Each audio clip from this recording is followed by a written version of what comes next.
Goeienaand broers en susters, baie welkom ook by vanaand se aandedediens en ons bede is ook dat dit vir almal tot opbou van die geloof sal wees en dat ons hier is om die Here se naam groot te maak en in ontmoeting met hom ook te hoor wat die Here vir ons sy woord sê. Voor ons begin, kom ons word 'n oomblik stil.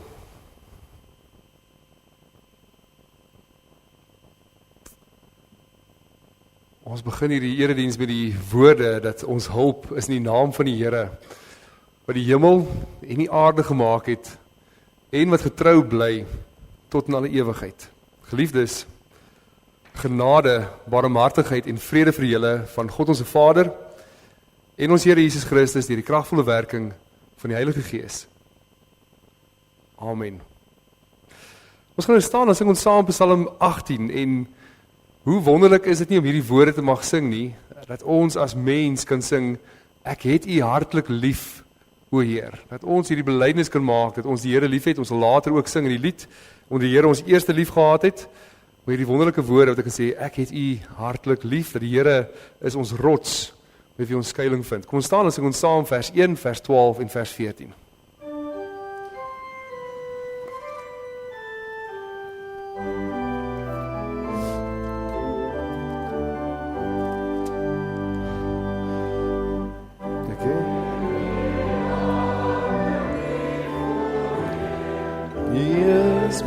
Start en tie weer, die Heer is my rots, my vestingsterk, my redder wat my heil bewaart, my rots wanneer die stormwind huil, my skuld die weerkrag van my heil, my vesting op die bergkrans styl, ek vas en veilig skuil. Barmhartig vol van deernis, is U vir wie barmhartig is, en wie opreg is, U sal hom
Ons Vader in die hemel, buiten U is daar niemand nie. U alleen is God, U alleen is die ewige, U alleen is goed, U is liefde, U is heilig, U is regverdig, en daarom dank ons U Here, dat ons ook hierdie belydenis kan sing, dat U is ons rots, dat ons altyd ons toevlug by U vind. 'n Rots wat onbeweeglik is, 'n rots wat nooit verander nie, wat absolute standvastigheid in ons lewe meebring. 'n Rots op wie ons kan bou en ons dankie daarvoor dat ons met soveel sekerheid in hierdie lewe kan leef. U is vir ons oneindig goed. Ons dankie dat ons dit kan bely en kan weet ook dat U goedheid vir ons duur tot in ewigheid. En ons bede is dit, ons dit dag oor dag mag oordink. Dat ons 'n boom sal wees wat by 'n waterstroom geplant is, wat op die regte tyd vrugte dra, as ons oordink wat U in die woord vir ons sê, as ons daai leef elke dag en besef hoe heerlik die genade van U vir ons is. Ons dank U dat U as ons hemelse Vader ons ken, dat U weet wat ons nodig het nog voor ons vra, dat U weg volmaak is en dat U ons lei op daardie weg. Dat ons so sal wandel dat dit is tot die eer van U naam. Dat U Gees in ons harte uitgestort het, dat U weggevat het die klip wat in ons harte was, wat die hart van klip weg is en dat ons nou 'n hart van vlees het. En dat U Gees wat in ons werk ons so ryklik troos. Juist te midde van 'n wêreld wat so onstuimig is, juist te midde van 'n wêreld van seer kry. 'n Wêreld waar ons soveel ellende beleef en hartseer. Dat die Gees as trooster ons altyd heenwys na ons verlosser. Altyd wys op daardie sekerheid wat ons het in U. Dat ons aan U behoort, omdat U ons gekoop het met die kosbare bloed. Ons dankie vir die woord, en ons bede is dat U Gees ook daardeur ons sal spreek, dat die woord sal insny in ons harte in, sal oopmaak, dat ons baie duidelik kan sien wat U vir ons wys. Ons bid dit in Jesus naam alleen. Amen.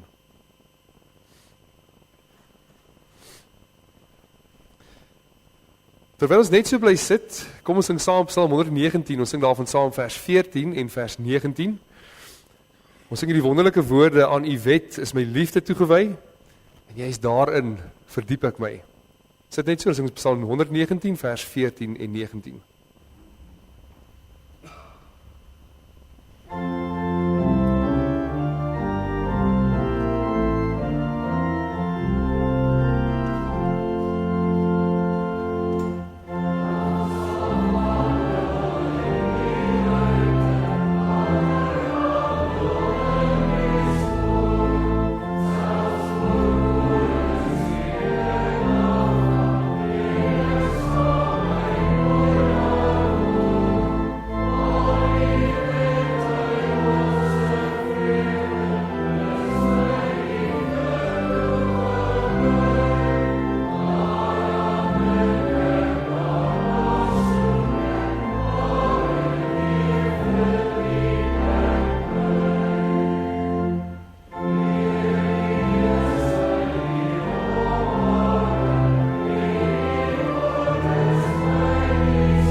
Ons luister saam na die woord van die Here uit Markus 12 uit, die vraag oor die grootste gebod.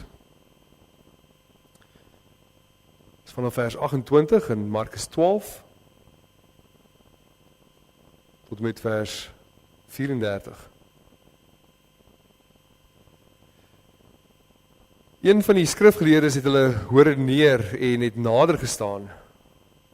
Toe hy sien dat Jesus hulle 'n goeie antwoord gegee het, vra hy vir hom: "Wat is die heel grootste gebod?"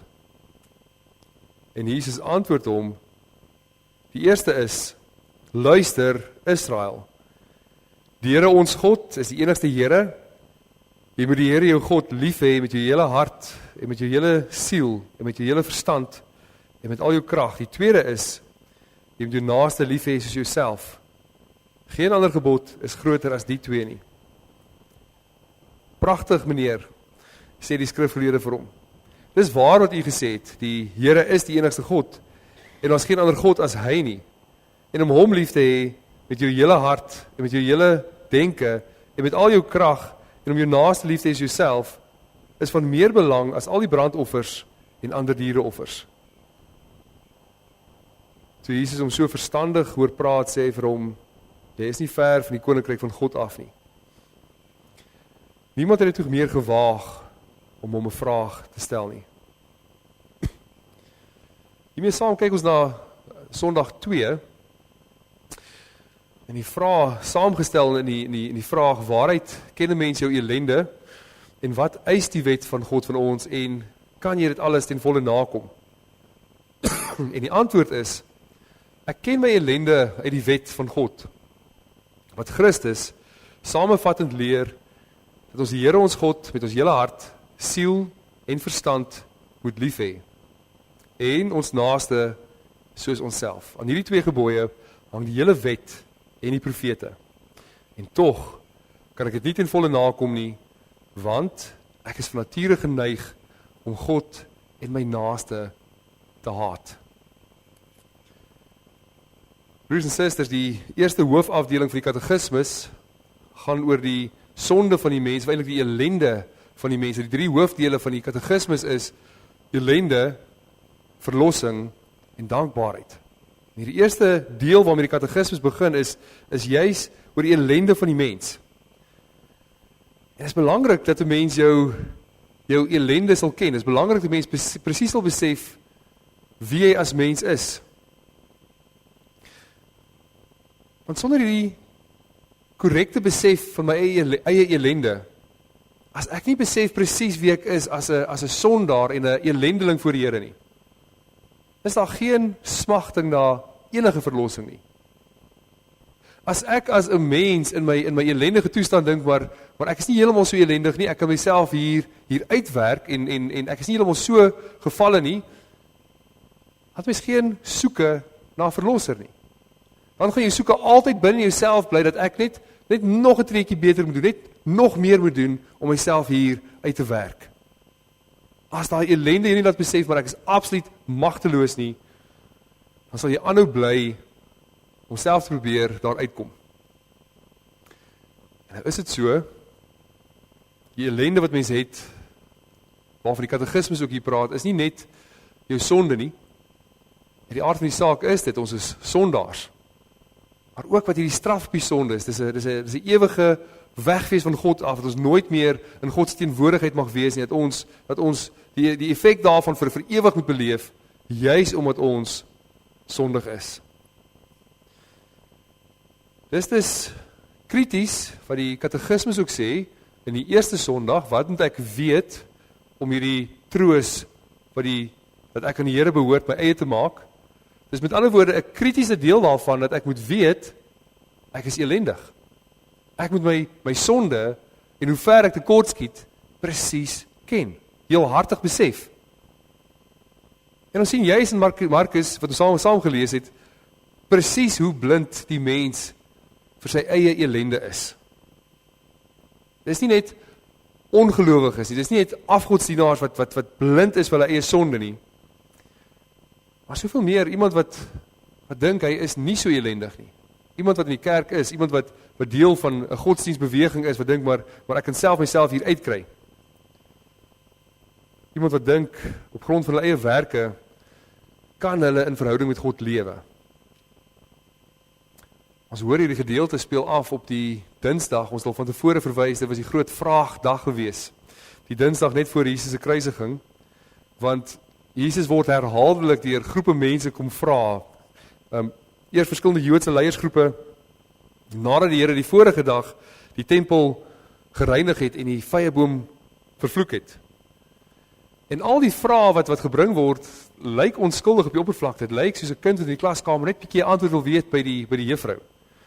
Maar eintlik is al hierdie vrae baie mooi toegedraai om eintlik te probeer dat as Jesus die vraag moet antwoord, dat eintlik sy gesag ondermyn. En dan kom die Here die heeltyd en hy gebruik hierdie Sokratiese metode waar hy hulle vrae antwoord met vrae. Hy doen dit met die gesagvraag in Hoofstuk 11:28, hy doen dit met die belastingvraag in 12:14, die Sadduseërs met die vraag in die opstanding in 12:18, en elke keer vra hulle 'n vraag terug op hulle vraag. En sy vraag dring presies tot diep by die bedoeling van hulle vraag in. Ontbloot die rede hoekom hulle die vraag vir die Here gevra het. Soveel so dat op die einde van die dag hulle nie meer vir die Here 'n vraag wou vra nie, want hulle het besef, hy sien reg deur hulle. So in hierdie gedeelte is ons nou juis in die middel van hierdie vraagstryd. En hierdie keer is die beurt van 'n skrifgeleerde wat na Jesus toe kom. En 'n skrifgeleerde was eintlik maar die dominee van die Ou Testament, of iemand wat die skrif bestudeer het, wat kommentaar daaroor geskryf het, wat die mense geleer het wat sê die Ou Testament. Hy het die Ou Testament is baie goed geken. Hulle is dus wyd gerespekteer, juis omdat hulle baie kennis van die Ou Testament gehad het, omdat hulle soveel toewyding gehad het om die wet van die Here net na te kom. En die skrifgeleerdes het egter verder gegaan as net wat die Bybel staan en die interpretasie daarvan. En hulle het klomp mensgemaakte reëls of tradisies bygevoeg oor wat dit vat om regverdig voor God te lewe, om volgens sy wet te lewe. Ons hoor juis in die begin van die bergrede, as die Here vir die mense sê, maar as julle geregtigheid nie meer inhou as die van die Fariseërs en skrifgeleerdes nie. Met ander woorde, die Fariseërs en skrifgeleerdes het gedink, op grond van hulle eie nakoming van die wet, kom hulle in die hemel, sê die Here, maar as julle verstaan van die wet nie meer inhou as dit nie, dan kan julle nie in die hemel kom nie. So die vraag oor die grootste gebod is eintlik 'n vraag wat nou gevra word oor wat eintlik maar bespreking onder die skrifgeleerdes sou gehad het en die volk sou gewees het oor hoe kan ek werk aan my eie geregtigheid? Watter wette kan ek eers nakom wat die groot wette is en eintlik daardeur 'n groter waarde toevoeg in my eie verlossing, in my eie wetsnakoming, my eie regverdigheid voor die Here. Hy kom dus en vra vir die Here, wat is die grootste gebod? Hulle, die skrifgeleerdes, het 613 wette geïdentifiseer in die wet van Moses. Van dit was 248 dinge wat jy moes doen. Natuurlik 365 dinge wat jy nie moes doen nie, wat jy verbied was om te doen. Met ander woorde, om jou godsdienst te doen, om regverdig voor God te leef, is daar 248 dinge geïdentifiseer wat jy moet seker maak, ek doen dit, 365 dinge geïdentifiseer wat jy seker moet maak, ek doen nie die volgende dinge nie. En as ek dit kan regkry en ek kan dit uitleef, dan is ek regverdig voor God. Nou kan jy self indink, met so baie wette, is daar 'n opweging van hulle teen mekaar. Wat weeg swaarder? Moet ek nou eerder hierdie ding doen as met mekaar bots? Waar lê die gewig van die wette? Wat moet ek eers doen? So om God te dien, volgens hulle, moes jy stiptelik volgens al hierdie dinge geleef het. Nou kan jy self indink, dit was so baie wette dat dit eintlik moeilik was om te onthou wat alles was, om 613 wette te onthou, en is ek nou besig om dit na te kom, en is daar nou iemand oor my skouer loer, is ek nou besig om dit te doen of nie te doen nie? Kan jy self indink, hoe moeilik het is as jy net probeer om jou kinders die 10 gebooie te leer, hoe moeilik het sal wees om die 613 wette vir iemand te leer. So sommige van hulle het gemeen, maar almal is ewe belangrik, dit is almal van hulle dra dieselfde gewig in nakoming, en ander het gesê, dit is nie so nie, van hulle is meer belangrik, en daar was onder die teologiese debatte oor watter wette is meer belangrik as die ander. En nou kom hulle en vra vir die Here, wat is die antwoord? Wat is die voorskrifte om God reg te dien? Jy kan jouself indink hierdie geweldige las van moets en moenies, wat in daardie tyd was, en iemand wat jy probeer leer, en oor jou skouer loer, is jy besig daarmee of nie?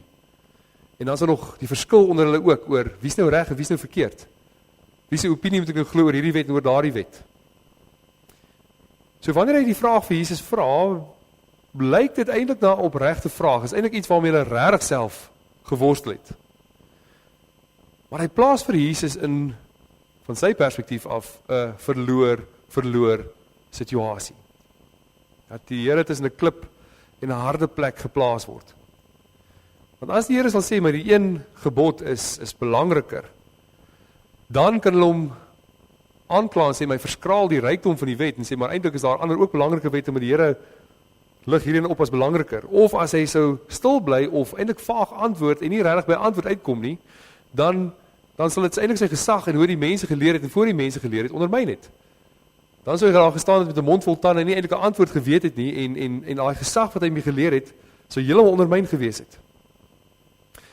So die skrifgeleerde reken hy sal die hele tyd wen. Of ammunisie in sy antwoord teen Jesus, of hierdie publieke diskreditering van die Here self. Nou is die probleem, geliefdes, dat hierdie skrifgeleerde se geregtigheid presies dit inhou waarteen Jesus gewaarsku het. Hy probeer sy geregtigheid voor God verdien. Hy probeer hierdie verhouding met God herstel deur sy eie wetsnakoming, wetsonderhouding. Dis 'n interpretasie daarvan. En verder word vir hom uitgewys dat dit vir hom nooit met sy verhouding oor God gaan nie. Dit gaan vir hom die hele tyd daaroor oor die wet, dat hy in verhouding met die wet leef en hoe akkuraat hy die wet nakom. Dat hy die wet so goed reg kry dat daar iets vir hom terug kan gebeur ook daaruit. En nou antwoord Jesus die skrifgeleerde deur die opsomming van die 10 gebooie te gee wat in die Nuwe Testament staan. Maar dis nie hy wat die opsomming gemaak het nie. Dis nie Jesus se eie woorde nie. Hy haal eintlik uit die twee dele van die skrif uit aan. En die eerste deel is uit 'n baie bekende gedeelte, die Deuteronomium 6. Dis die Shema, wat beteken luister of hoor Israel. En nou wys dit eintlik maar dat die hele geloofsbelijdenis van die Jode op daardie tyd is iets wat hulle 3 keer 'n dag moes opgesê het. Waarmee hulle eintlik elke aanbiddingsgeleentheid begin het. Shema en dan die woorde daarvan. So hierdie is bekende woorde. Dis iets wat elke Jood 3 keer 'n dag sou opgesê het. Dis iets wat Jesus mee so groot geword het van hy 'n kind is en presies so geweet en geken het as dit aanhaal. So dis niks nuuts vir hom nie, dis niks nuuts vir die persoon met wie hy praat hier, die skrifgeleerde nie. So dis iets wat in Israel die heeltyd gehoor is en eintlik in hulle lewe gesien moes word en gehoor moes word waar hy verbyloop is hierdie kompas van hulle, dis hoe jy moet leef. In alle omstandighede, in elke faset van hulle lewe, hierdie woorde. En hoor dan spesifiek hoe die woorde aangeteken is in Deuteronomium. Luister Israel, die Here is ons God, hy is die enigste Here. Daarom moet jy die Here jou God lief hê met hart en siel, met al jou krag. So hoewel die Here nou hierdie woorde aanhaal in Markus 12 uit die Ou Testament uit, is dit nie 'n presiese aanhaling nie. Daar's 'n effense verskil. Deuteronomium sê jy moet God lief hê met jou hart en siel en al jou krag. En wanneer Jesus dit aanhaal, dan sê hy jy moet God lief hê en hy voeg by, hy sê jou hart, siel, jou krag, maar hy voeg ook by en met jou verstand. So sy woorde is opmerklik want ons dink baie keer dat as mens iemand liefhet, is dit eintlik iets wat net 'n emosionele ding is. Dit is nie iets wat enige gedagte van jou verg of iets wat ek moet nadink nie. Maar Jesus sê baie duidelik hier dat ek moet God lief hê ook met my hele verstand. En nou is dit baie opmerklik die skrifgeleerde wat daarop uit was om Jesus vas te vra, elke dag hoeveel keer met sy verstand hierdie woorde sou opgeset. Maar heel moontlik net in so 'n roetine ingeval het, dat mense nie meer nadink in die verstand wat beteken hierdie woorde nie. Dat ek God moet lief hê met my hele hart, siel en krag. En my verstand, ek sê dit op, maar ek moet nadink oor wat ek sê. Dit is opmerklik as die Here hom daarop wys, die skrifgeleerde daarop wys, wat elke dag hierdie Shema opgesê het en dat die Here sê, maar ook met jou verstand, dat hierdie skrifgeleerde dit aanvaar. Hy wys nie vir Jesus daarop en korrigeer hom en sê, maar dis nie wat daar staan nie, daar staan nie met jou verstand nie, maar hy aanvaar dat die Here sê met jou verstand, dat dit so moet wees. En nou haal Jesus verder ook aan uit Levitikus, waar daar die volk die voorskrifte gegee word, sê maar, wees heilig, want ek is heilig, sê die Here vir hulle. En dan gaan hy verder en hy sê die Here, 'n heilige lewe voor die Here gaan daaroor die samevatting, dat die volk hulle naaste moet lief hê, soos hulle self. En nou hou die skrifgeleerde van wat hy hoor, hy besef, maar dis die skrif, en dis wat hy leer, en hy hou daarvan, hy ken dit. En hy hoor hoe die Here die skrif aanhaal, en hy is bly, want dis iets wat hy elke dag, 3 keer 'n dag opsê, al lankal al. Tot so 'n mate dat hy seker lankal nie is, dit net redeloos doen. En dan herhaal hy feitelik woordeliks wat Jesus gesê het. U het met waarheid gesê, en hier is die ou Afrikaanse vertaling, dat God een is en daar geen ander is as hy nie, en om hom lief te hê uit die hele hart, en uit die hele verstand, uit die hele siel, en uit die hele krag, en om die naaste lief te hê soos jouself, is meer as al die brandoffers en die slagoffers. Hy erken, Jesus het die regte antwoord, en trouwens, hy vat dit nog 'n stapie verder, deur buite die wet aan te haal, vir Samuel, waar Samuel vir Saul aanspreek, dat gehoorsaamheid in die Here, is baie meer werd, as alle brandoffers, of dan hierdie slagoffers. Hy gee dus hierdie wonderlike, teoretiese antwoord, oor wat die Here vra. So wat 'n wonderlike insig het die man, hy verstaan waaroor dit gaan, hy kan teruggaan vir die ander mense sê, ek en hierdie leermeester Jesus het eintlik al die tyd saamgestem. Hy het erken dat liefde vir die Here word ook uitgedruk in gehoorsaamheid aan hom en in liefde vir jou naaste. Maar ten spyte daarvan antwoord Jesus dan dat hy, die skrifgeleerde, nie binne die koninkryk is nie. Hy is nie ver nie, sê die Here, maar hy is nog nie binne nie. En ons het vanoggend baie mooi gehoor van die koninkryk van die hemel en die koninkryk van die wêreld, en dat ons burgers is van die hemelse koninkryk en hoe dit bots met die wêreld. Maar na al die insig wat hierdie man gewys het, is hy nog steeds nie binne die koninkryk nie. Want iets in sy antwoord verklap eintlik hoe hy redeneer. U het met waarheid gesê dat God een is en daar geen ander is as hy nie, en om hom lief te hê uit die hele hart en die hele verstand en die hele siel en al die krag, en om die naaste lief te hê soos jouself, is meer as al die brandoffers en slagoffers. Ons hoor baie mooi in sy antwoord dat dit bly 'n teorie. Dit bly 'n teologie. Dit bly iets wat hy baie mooi kan formuleer.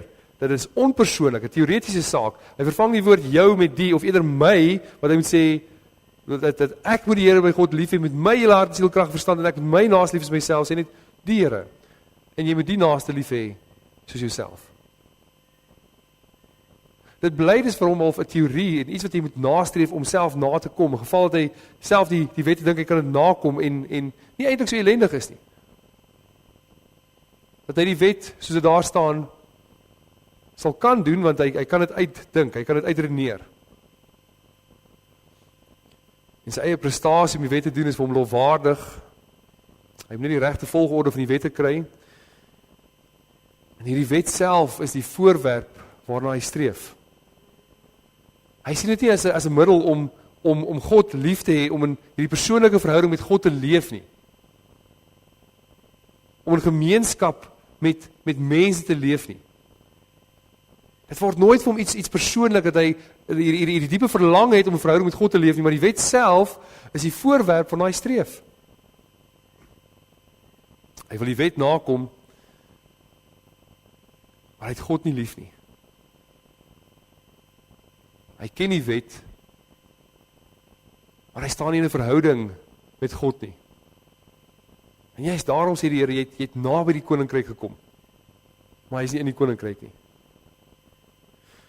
En broers en susters, dis die hele punt. Oor hoe naby iemand in die koninkryk kan kom, en net nie sy eie ellende kan besef nie. Eintlik in 'n groot mate kan dink, maar ek is so wonderlik, ek moet die orde van die wette reg kry, en dan kan ek dit nakom, en dan kan ek myself 'n pad oopwerk in die hemel in. Dat ek dit volkome kan nakom, en my pad oopwerk hierin. Maar die kern daarvan, om in verhouding met God te leef, om God lief te hê, met alles in hom, ontbreek heeltemal. En ons sien dis baie duidelik, die mens kan nie uit sy diepste ellende ken nie. Selfs al lees dit in die wet, selfs al wys die wet vir hom, maar jy is gebrekkig, maak nie saak hoe hard jy probeer nie, jy kan nie. Hierdie man kan nie indink oor hoe dit moet wees eers om God van alles lief te hê en sy naaste as homself nie. Dit bly vir hom 'n teorie wat hy kan uitredeneer, maar nie 'n praktyk wat hy kan uitleef nie. Hy sien nie sy eie ellende raak nie. Hy sien nie sy eie sonde in sy hart oor hoe ver hy tekortskiet nie. Maar die Here sê die eerste en die grootste gebod, jy moet die Here jou God lief hê met jou hele hart, siel en krag en verstand. Dat God self, dit gaan oor hom, dit gaan oor om in 'n verhouding met hom te leef. Nie net oor die wet nie, die wet is die middel tot daardie doel vir hierdie man, want dan is dit eintlik oor die wet gewees. Maar dit gaan oor liefde. Perfekte liefde gaan daaroor dat ek in elke oomblik van my lewe, elke gedagte, elke woord, elke daad, dat ek die Here sal lief hê. Dat ek hom sal aanbid met alles in my, met my hart en my siel en my krag en verstand. En dis iets wat 'n mens nie kan doen nie. As die Here dit vir jou sê, jy moet die Here jou God lief hê met jou hele hart, siel, krag en verstand. Elke oomblik van jou lewe, elke dag, elke tyd wat jy het, moet jy die Here met alles in jou lief hê en nooit iets vir jouself doen en leef wat jy net op jouself gerig is nie. As die Here dit vir jou sê en die Gees werk in jou, dan sal mens hierdie besef hê, maar ek kan nie. Dit gaan nie vir jou teoretiese antwoord word van, ja, jy is reg, dit is al so, ek moet dit doen en dan kan ek daar kom nie. Dit kan nie net vir die mens 'n teorie bly nie. Maar die kennis wat in die woord is oor wie ons is, kan nie deur onsself oorgesit word in geloof nie. En dis juist deel van hierdie ellende waarin die mens is. En daarom vra die katekismus, kan jy dit volledig onderhou? Kan jy uit jou eie uit God so lief hê? En kan jy jou naaste lief hê soos jouself? En die antwoord is nee, want ek is van nature geneig om God en my naaste te haat. Die wet vra volmaakte liefde, absolute volmaakte liefde vir God en vir my naaste. Maar in ons is daar hierdie vyandskap. In ons sal ek beleef dat ek eerder dinge vir myself doen, nie tot eer van die Here nie. Ek sal eerder my tyd en my aandag en my goedere op so 'n manier spandeer dat dit altyd oor myself gaan. Ek sal my verhouding met my naaste altyd so reguleer dat dit altyd oor myself gaan.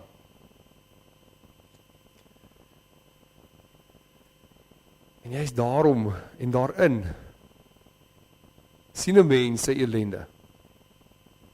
Juist daarom as ek dit aanhoor, as Here dit vir my sê, moet ek besef, maar ek kan nie. Ek is ellendig. Maar omdat die mens so is, en dit is 'n deel van die ellende van die mens, dat hy sy eie ellende kan sien nie. En juist daarom stuur die Here vir ons sy seun. Dit gaan oor herstel van hierdie verhouding. 'n Verhouding van liefde.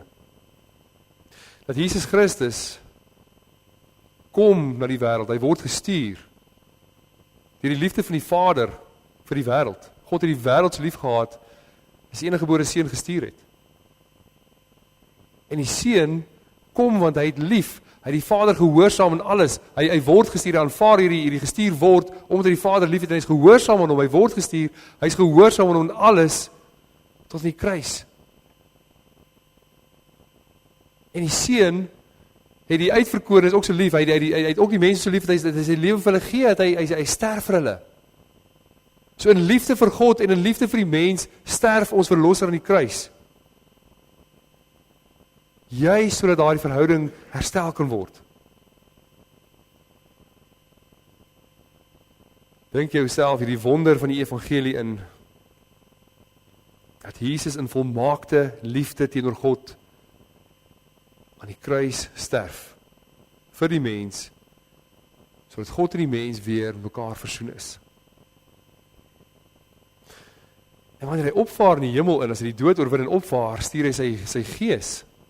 En hy gee sy gees vir sy kerk en uit die gees uit word ons weer gebore. Word ons kinders, kom ons in hierdie verhouding van God wat ons deur die seun het, kom hierdie gees en hy wek ons op in daai verhouding met die Vader. Ons word weergebore. En die Gees werk in ons dat ons eie ellende kan ken. As die Heilige Gees nie in ons werk nie, sal ons nooit ons ellende ken nie. Jy kan die Bybel vir hoeveel mense gaan laat lees en sê, kyk wat sê die wet van jou. En niemand sal dit glo nie. Maar die Gees in my werk, wat my weergebore laat word, laat my ellende ken. Wys vir my hoe ek God nie lief het, soos ek hom moet lief hê nie. Wys hoe ek my lewe op myself gerig het. En jy's daarom wys die Gees my so mooi, dat ek nie uit my eie uit kan nie. Maak nie saak hoe hard ek probeer of hoe hard ek dink ek kan nie. Die Gees besef ek is so ellendig, dat ek niks kan nie. Maar dat net Christus kan. Myself, as ek die ellendeling met my ellende elke dag net meer maak, maar in Christus staan ek in 'n liefdevolle verhouding met die Vader. Is daarom, broers en susters, ken jy jou diepste ellende? Ken jy dit uit die wet? Want dan is die Heilige Gees wat dit in jou werk. Dan het jy God lief, nie uit jouself, omdat jy self so goed is nie, maar omdat die Here jou regverdig gemaak het, omdat die Gees in jou werk. En juist daarom beweeg God se liefde ons daartoe, dat ons hom net al hoe meer moet lief hê, en dat ons onsself moet afvra, maar is ek gehoorsaam aan die werk van die Gees? Doen ek wat die Gees wil? In my heiligmaking staan ek voor hierdie keuse, maar wat gaan ek doen? Gaan ek my laat lei deur die Gees? En al hoe meer my liefde vir die Here wys? Gaan ek al hoe meer my naaste lief hê? Bou en leef liefdesverhoudings met God. Met jou naaste. Leef daarin. Leef na die verhoudings wat die Here vir jou gee. En wys met alles in jou die geloof wat die Here in jou werk. Amen. Kom ons bid saam.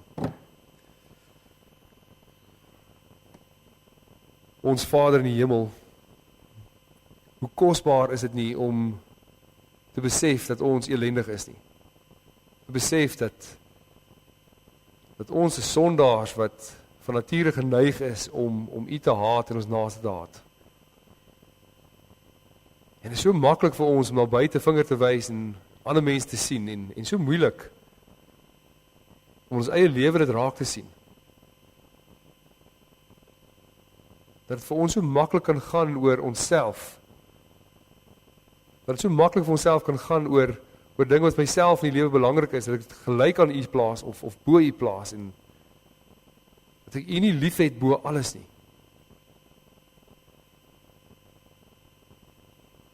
En daarom is ons bede dat daar waar U die ellende vir ons uitwys, dat ons sal bekeer. Mag ons al hoe meer besef hoe geweldig groot U liefde vir ons is. Die liefde wat U vir ons wys deur die seun wat in liefde ons kom verlos. Dat ons uit daardie liefde sal leef. Dat ons mag groei om U lief te hê, mag groei ook om ons naaste lief te hê, soos onsself. Daardie heiligmaking al hoe meer sigbaar sal word in ons lewe. Ons bid dit in Jesus naam alleen. Amen. Geliefdes, kom ons staan en sing ons saam lied 334, ons sing daarvan saam vers 1 tot 4. God is liefde en hy het ons eerste lief gehad en deur sy Gees laat hy wederliefde spruit. Amen.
Na die uitspreek van die seën sing ons saam Skrifbereiding 20:2 vers 1 en vers 7.